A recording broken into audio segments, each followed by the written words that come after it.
En Afrique du Sud, le 27 avril est depuis 30 ans Freedom Day, le jour de la liberté.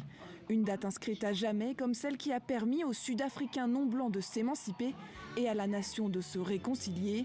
Au pied du palais présidentiel à Pretoria, ce chef zoulou en est toujours ému. On nous avait privés de notre dignité, comme si nous n'existions même pas. Mais grâce à la démocratie, en 1994, nos vies nous ont été rendues. Aujourd'hui, nous sommes des êtres humains. Le 27 avril 1994, 20 millions de Sud-Africains se rendent aux urnes. C'est la première fois pour la plupart d'entre eux. La queue allait jusqu'à la maison, toit bleu, tout là-bas. Moi, je suis arrivé à 4 h du matin.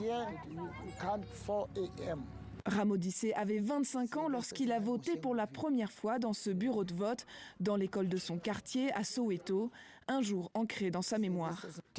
Le jour de l'élection, personne n'a dormi en Afrique du Sud. Nous étions tous tellement impatients.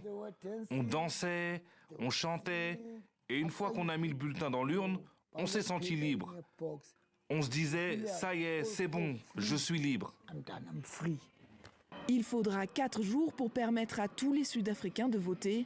Les élections se déroulent dans le calme, au grand soulagement général, car le pays vient de connaître 4 années d'extrême violence, au cours desquelles l'ANC et le parti Zulu Inkatha notamment se livrent une guerre meurtrière, alimentée par les forces d'apartheid. Les historiens estiment qu'environ 15 000 personnes ont été tuées pendant cette période. Les gens étaient très inquiets que l'élection ne se déroule pas bien.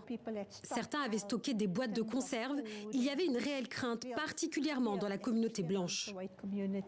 C'est la bonne volonté de la majorité des Sud-Africains qui permettra d'éviter la guerre civile. Et c'est aussi surtout la figure de Nelson Mandela.